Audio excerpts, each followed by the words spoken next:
তোমাকে বলছি তুমি একদম উঠে পড়ে লাগো, কালকে আমিও তোমাদের বাড়ি যাব, যদি ওরা আসে অবশ্য। আরে বাবা, তোমাকে তো আসতেই হবে, অপারেশনটা তো আমি আর তুমি আমরা দুজনে মিলে করব। দাঁড়াও না, দেখো সব পাড়ার লোকেদের সামনে প্রমাণ করে তবে ছাড়বো। তবে কি বলো তো, ওনা একা এলে ভালো হতো। আরে ও বন্ধুদের সঙ্গে আসছে কিনা সেটা তো আমরা এখনো জানি না, তাই না? মানে তুমি ভাবোই না, কেন কোনো বন্ধুর বোনের বিয়ের নিমন্ত্রণ করার জন্য কেউ অত দূর থেকে ঠেঙিয়ে আসতে যাবে? বোনের বিয়ের নিমন্ত্রণ করতে হলে ওকে একাই আসতে হবে। আর আমি অনুলেখাকে বলে দেবো, বুঝলে, যাতে ও এমন ব্যবস্থা করে যেন শতদ্রুকে একাই আসতে হয়। সত্যি প্রতীক্ষা, তুমি পারবে? দেখো, এটা যদি করতে পারো তাহলে নাথিং লাইক ইট। আমায় তোমার অদেও কিচ্ছু থাকবে না, বিশ্বাস করো। পলাশ, জানো তো, ও যদি ভদ্রভাবে বাড়িতে থাকতো না, আমি না কিচ্ছু বলতাম না, কিন্তু ও তো মুখে মুখে তর্ক করে, বড় বড় কথা বলে, আমাকে টিজ করার সাহস দেখায়। মানে তুই কোথায় আর আমি কোথায়? কোনো চাকরি বাকরি নেই, কোনো রোজগার নেই, শুধু মুখে না বড় বড় কথা আছে, জানো তো। আমি তোমাদের বাড়িতে গিয়ে নিজে নিয়ে খাবো কিনা তা নিয়ে ওর কত মতামত, সেটা কিরকম দেখতে লাগবে লোক সমাজে, শোভন না অশোভন, সব কিছু নাকি ও ঠিক করে দেবে। কেন? ওকে কি আমি নিজের অভিভাবক রেখেছি? পলাশ দেখো, ও যদি এমনি বাড়িতে থাকতো তাহলে তো ভালোই হতো, বলো, রান্না বান্না করে দিত। আমি তো তোমাদের বাড়িতে গিয়ে এখন আর আগুনের তাপে পুরো রান্না করতে পারবো না, তাই না? আর পলাশ, কাকিমা যদি সেটা এক্সপেক্ট করেও থাকেন, আমি কিন্তু সেটা পারবো না। না, তুমি করতে যাবেই বা কেন? তুমি একটা চাকরি বাকরি করা মেয়ে, মাস গেলে এতগুলো টাকা মাইনে পাও, এই রান্নাঘরে তেতে পুড়ে মরার জন্য করছো নাকি? তাছাড়া দরকার পড়লে মা একটা লোক রেখে দেবে, সেই লোকের টাকা আমরা দুজনে মিলে দিয়ে দেবো না? সেটাই তো পলাশ, আমি তো ভেবেছিলাম যে বিনে পয়সা এটা রান্না করার লোক পেয়ে যাব, কিন্তু ও তো শুধুমাত্র রান্না করে না, তার সাথে সাথে ও মাতব্বরিটাও করে। একটা কথা বলো তো, আমি ওর এত মাতব্বরি সহ্য করতে যাব কেন? একেবারেই না। না না, সহ্য করার তো কোনো মানেই হয় না। আর ও কি মাতব্বরি করবে তোমার ওপর? ওর কিসের জোর আছে? না আছে ওর বাপের বাড়ির জোর, না আছে ওর নিজের জোর। আর ও এমন মেয়ে, জানো, আমার দাদা স্কুলে গিয়ে দাদার নামে কমপ্লেন করে এসছে। কে বলতে পারে যে ও আমার অফিসে যাবে না?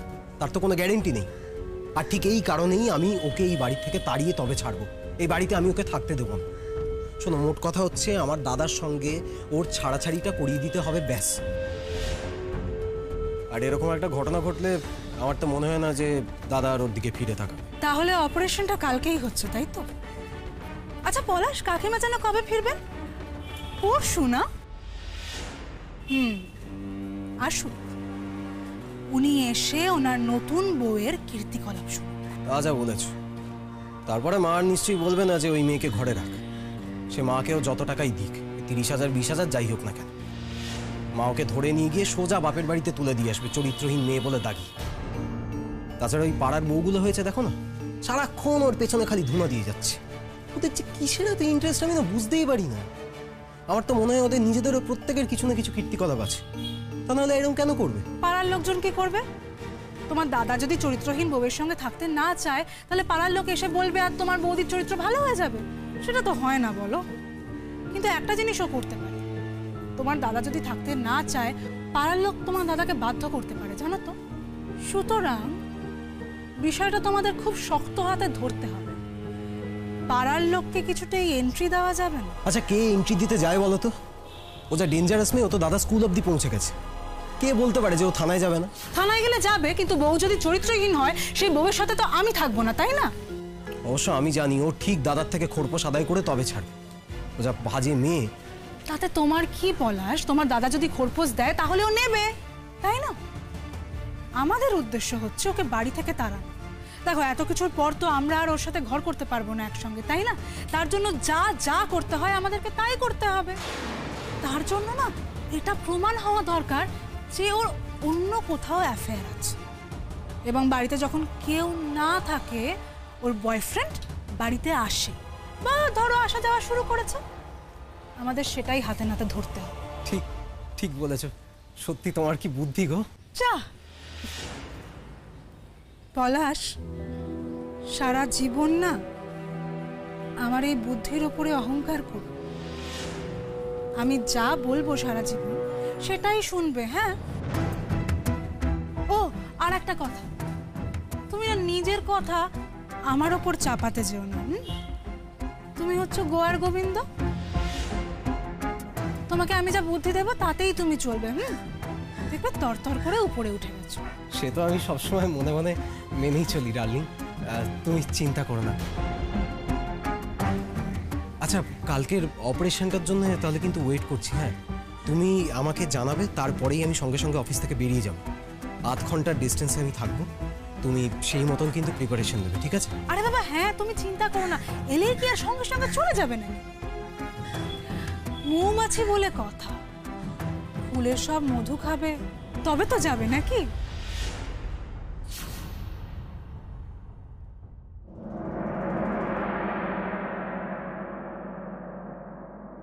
তারপর তারপর আর কি আমরা একটা বিশাল বড় গাছের নিচে দাঁড়ালাম, সবাই ভিজে না একেবারে চোপ্পুর হয়ে গেলাম।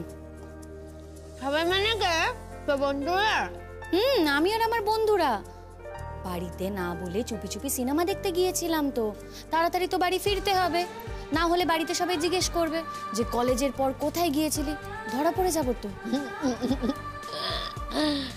এই শোন, আমরা একদিন পালিয়ে যাবো। হ্যাঁ, পালিয়ে তো বন্ধুদেরকে বলবি আমরা একদিন সিনেমা দেখতে যাবো, ঠিক আছে তো?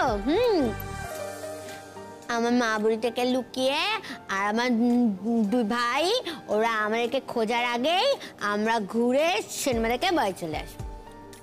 আচ্ছা ঠিক আছে, এখন আগে তুমি হাঁ করো তো, খেয়ে নাও। তারপর কি হবে বল? তারপর আর কি, সবাই তো বৃষ্টিতে ভিজে একেবারে চোপ্পুর হয়ে গেলাম। সে জানো কি জোরে জোরে বাজ পড়ছে, একদম জোরে জোরে আওয়াজ হচ্ছে। মা গো, তো ভয় করে না? ভয় করছিল তো, কি করব বলো তো। তাও একটা ওই বাঁকড়াওয়ালা গাছ ছিল, তার নিচে আমরা দাঁড়িয়েছিলাম। কিন্তু ওই যে মাঠ পেরোনোর সময় তো আমরা সবাই ভিজে চোপ্পুর হয়ে গেছিলাম, ভয় করছিল জানো, জোরে জোরে একেবারে বাজ পড়ছিল। তখন মনে হচ্ছিল কি জানো, এই বুঝে আমার মাথায় বাজ পড়লো। তারপর তো কি করলে? কি আর করব, ওই যে ওড়না ছিল, ওড়নাগুলো দিয়ে মাথা ঢেকে নিলাম, কানগুলোও ঢেকে নিলাম। জোরে জোরে বাজ পড়ছে জানো, আমিও তো আবার তোমার মতো বাজ পড়লে ভয় পাই। তখন তো খুব ভয় করছিল, তাই না? খুব ভয় করছিল। বন্ধুরা সবাই, বন্ধুরাই নাম্বার? এই তো আমি, শ্রাবন্তী, অনুসুয়া, ঋষিকেশ, অপরূপা, আর আর ছিল আর কাল ছিল বল, নাম ভুলে গেছিস? শতদ্রু বলে একটা বন্ধু ছিল। ওই যে সেদিন যা কথা বলছিল না, যাকে নিয়ে তোর নামে বাজে বাজে কথা বলছিল, ওই পলুর শয়তানের গাছ একটা। ছাড়ো না পুতুল দিয়ে ওসব কথা, তুমি তাড়াতাড়ি খাওয়াটা শেষ করো তো। শোনো, তাড়াতাড়ি খেয়ে নাও বুঝলে, তাড়াতাড়ি খাওয়া হয়ে গেলে আমি তোমায় টিভি চালিয়ে দেবো, তুমি বসে বসে টিভি দেখবে। আমার যা বাড়তি কাজ আছে সেসব বাড়তি কাজ আমি সেরে নেব। আর হ্যাঁ, একটা কথা বলছি, আমাকে না বলে কিন্তু বাড়ি থেকে কোথাও বেরোবে না। আমি বেরিয়েছি, কদিনের কোথাও বেরিয়েছি?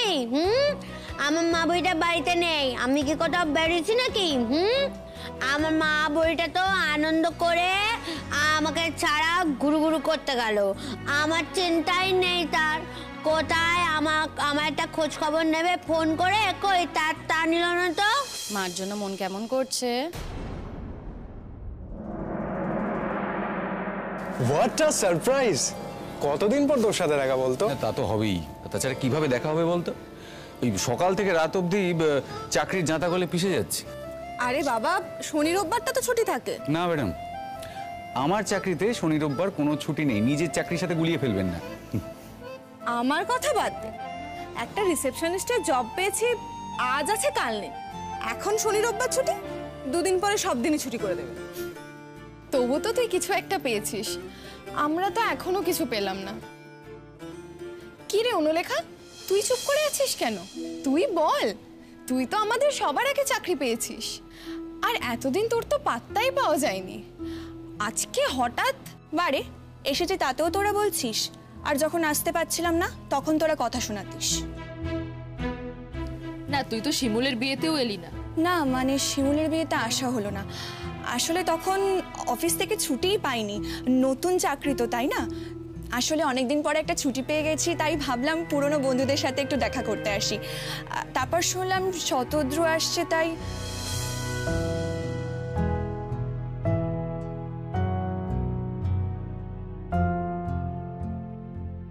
হাসার কি হলো? আরে ওদের কথা বাদ দে তো, শোন, তুই এসছিস খুব ভালো হয়েছে, আমি তো জানতামই না তুই আসবি। আচ্ছা শোন, বাই দ্য ওয়ে, কারোর জন্য ইন্ডিভিজুয়ালি আমি কাট করিনি, সবাইকে একটা কাটে ইনভাইট করছি। তোর অবশ্যই আসিস, আমার বোনের বিয়ে ফাইনাল হয়েছে। যাক, তাও তুই ভদ্রতার খাতিরে আমাকে নেমন্তন্ন করলি। কেন ভদ্রতার খাতিরে? মানে তোর সাথে আমার কি অভদ্রতার সম্পর্ক আছে নাকি? না তা নয়, তোর তো আবার আমার উপর অ্যালার্জি আছে। বাবা, এ তো আবার মান অভিমানের ব্যাপার দেখছি রে। মান অভিমানের কি আছে? ও তোদের সাথে যোগাযোগ রাখে আর আমার সাথে রাখে না। শোন, আমার কারোর সাথে সেইভাবে যোগাযোগ ছিল না। ইনফ্যাক্ট আমি তো এখানেই ছিলাম না, আমি তো দিল্লিতে ছিলাম। হ্যাঁ, সেই জন্যই তো তোদের বিয়েটা হলো না। আই মিন তোর আর শিমুলের।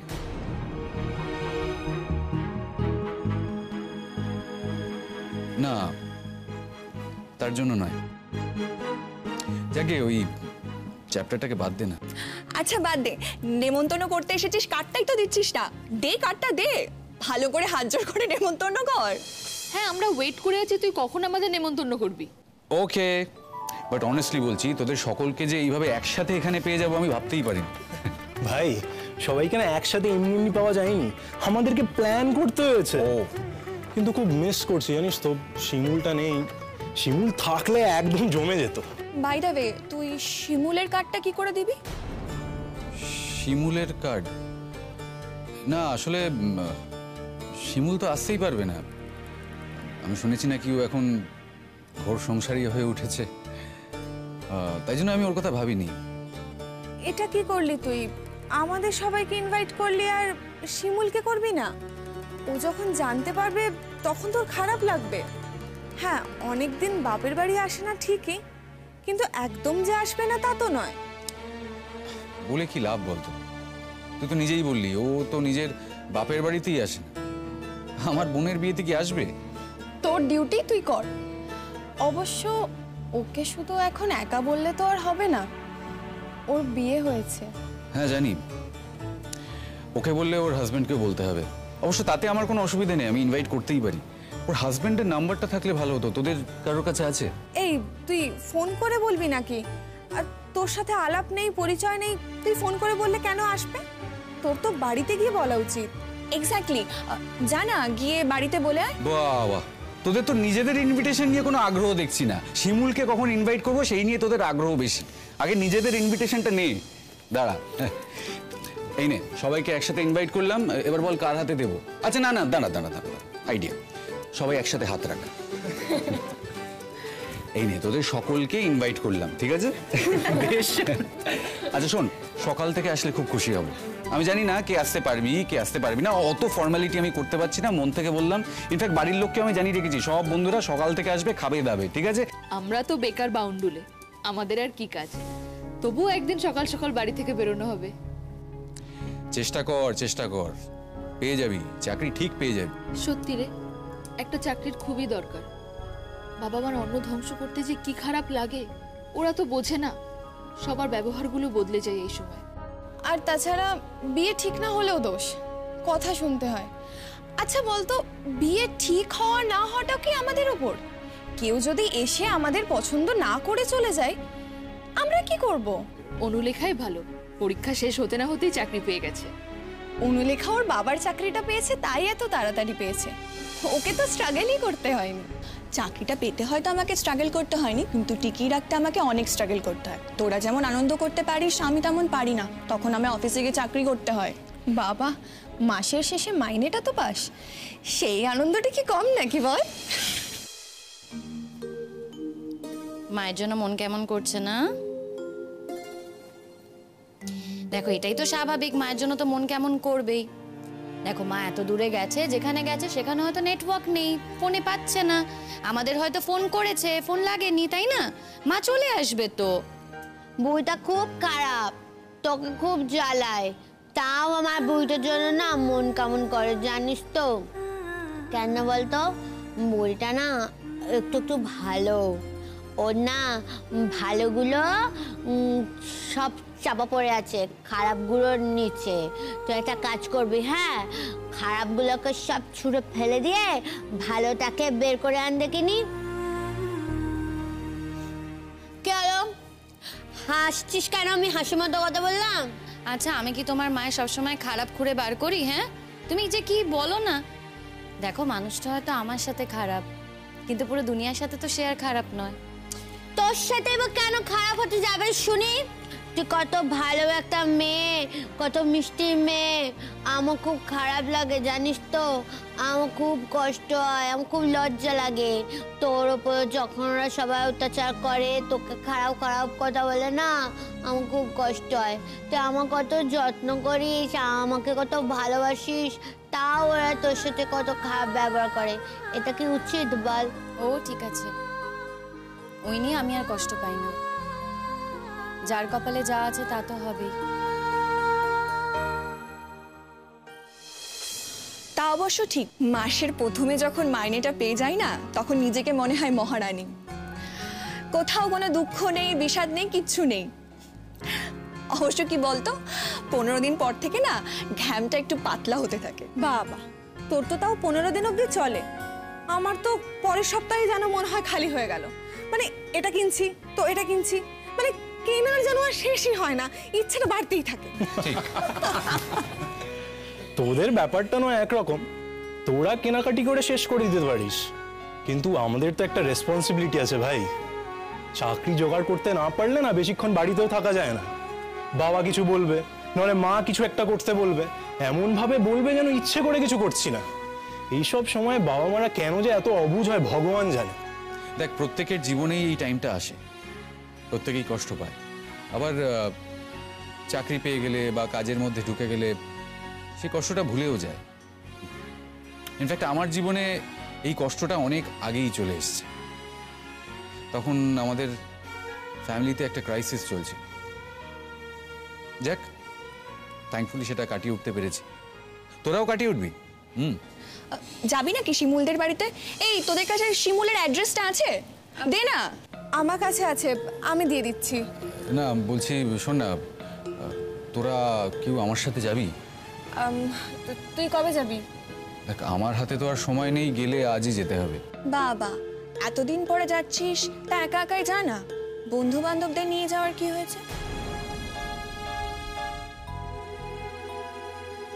কি বলতে চাইছিস তুই? কি আবার বলতে চাইবো, একটু জাস্ট ইয়ার কি করছি। তুই যে এটাতে এত সিরিয়াস হয়ে যাবে এটা কি করে বুঝবো বল? শোন, যে কোনো বিষয় নিয়ে এইভাবে ইয়ার্কি মারবি না। ইনফ্যাক্ট এই বিষয়টা নিয়ে তো নয়। ওর এখন বিয়ে হয়েছে, ওর একটা সংসার আছে, ওর সঙ্গে বা ওকে নিয়ে এরকম ধরনের ইয়ার্কি মারার জাস্ট কোনো মানে হয় না। এই যাচ্ছিস যখন ওকে গিয়ে বলিস তো, বিয়ে সবাই করে, ঘর সংসারও অনেকে করে, কিন্তু ঘর সংসার সবাইকে এরকম গিলে ফেলে না। ও যেন মনে হচ্ছে সারা জীবন ধরে ওখানেই থাকে, ওটাই যেন ওর আসল ঘর সংসার। না বাপের বাড়ি আসে, না বন্ধুদের সাথে যোগাযোগ করে, নিজে থেকে তো কোনোদিনও ফোনও করে না। আর আমরা ফোন করলে খালি বলবে ব্যস্ত আছি, পরে ফোন করব। বলিস তো, ও যদি আর আমাদের সাথে যোগাযোগ রাখতে না চায়, আমরা আর ফোন করে বিরক্ত করব না। আমি তোদের হয়ে এই কথাটা ওকে কেন বলতে যাব বলতো? তোরাই বলিস। আমি তো শুধুমাত্র ওকে ইনভাইট করতে যাচ্ছি। ইনফ্যাক্ট আমার মনে একটা কনফিউশনও আছে যে ওকে এইভাবে ইনভাইট করতে গেলে ব্যাপারটা ঠিক হবে কি হবে না। তাতে কি হয়েছে? তুই বন্ধুদের সবাইকে বলেছিস, ওকেও বলবি। ঠিকঠাক না থাকলে আসবে না, এর বেশি তো আর কিছু হবে না। হ্যাঁ, তুই ঠিক বলেছিস, কিন্তু আমি আসলে ওর ওই শান্ত লাইফটাকে ডিস্টার্ব করতে চাইছি না। ওর লাইফটা যে শান্ত আছে সেটাই বা তুই জানলি কি করে? আর তুই গেলেই যে ওর লাইফটা ডিস্টার্বড হবে সেটাই বা তুই বলছিস কি করে? গেস করে কোনো কথা বলিস না, তোর যেটা ডিউটি তুই সেটা কর।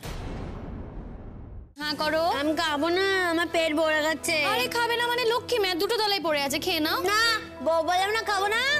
মায়ের মতো জোর করে খাওয়াবি না কিন্তু আমাকে। খাবে না তো? না। ঠিক আছে। ওই, তুই রাগ করলি নাকি? ও বাবা আবার রাগও করে। ঠিক আছে ঠিক আছে, খাবো। শোন, একটা কথা বলছি, আমি একটা দলা খাবো, তুই একটা দলা খা, ঠিক আছে? ঠিক আছে, আগে একটা দলা তো খাও। হ্যাঁ করো, লক্ষ্মী মেয়ে। হিমুল, আমাকে খাইয়ে তো কি লাভ বলতো? যত আমাকে খাবি তত তো আমি বেঁচে পড়তে থাকবো নাকি? তাতে এই আপদ বিদায় হলে তুই একটুখানি গুছিয়ে সংসার করতে পারবি, বুঝলি? পুতুল দি, তুমি শেষ পর্যন্ত এই কথাগুলো আমাকে বলতে পারছো? আচ্ছা বাবা, কোনোদিন বলবো না, ঠিক আছে? কি করবো বল দেখি? আমাকে তো একটুখানি বেশাদিও দিচ্ছিস না, আমার জন্য কিছুই করছিস না। আমি তো কাগজ দেখে দেখে সব সম্বন্ধ ঠিক করে রেখেছি। মা ফিরলেই দেখবে তোমাকে কিরকম পর পর লোকে দেখতে আসে। খুব মজা হবে, খুব মজা। আরে শোন, তোর যে নতুন নতুন শাড়ি আছে না, তুই আমাকে না নতুন শাড়ি পরিয়ে সুন্দর করে সাজুগুজু করে দিবি। হ্যাঁ দেবো তো, এত সুন্দর করে সাজাবো না যে আমাদের পুতুল দিকে একেবারে চেনাই যাবে না। আরে বাবা, আমাদের পুতুল দি দেখতে কম সুন্দর নাকি? শোনো, যাদের চোখ আছে তারা দেখতে পাবে, আর যাদের চোখ নেই তারা দেখতে পাবে না। ওকে দেন, আজকে আমি উঠি। তোরা কিন্তু সবাই আসিস, ঠিক আছে? এই নে, এটা এখানে রাখলাম। তাহলে যাচ্ছিস? হ্যাঁ যাচ্ছি। আচ্ছা, তোর তো আজকে ছুটি, তুই তো আর ওইদিকে যাচ্ছিস না? না, তোকে সঙ্গ দেওয়ার জন্য যেতে পারি। না রে বা, আমাকে এখন ছুটতে হবে। ইনফ্যাক্ট ওখান থেকে তাড়াতাড়ি চলেও আসতে হবে, আমার তো অন্যান্য কাজ আছে। এটা তো আমার শিডিউলের মধ্যে ছিল না, তাই না? ইনফ্যাক্ট আমার মনে একটা কনফিউশন ছিল, আমি তো বললাম যে ওকে ইনভাইট করবো কি করবো না, সেটা ঠিক হবে কি হবে না। এখন যখন ইনভাইট করতে যাচ্ছি তখন আউট অফ দ্য প্ল্যান আমাকে সেই কাজটা করতে হচ্ছে। তো আই মিন হারি, আমাকে ছুটতে হবে। আর তাছাড়া তুই গিয়েও বা কি করবি বল? তাছাড়া শিমুলের বাড়িতে যাচ্ছিস, সবাই মিলে গিয়ে ভিড় বাড়িয়ে লাভ নেই।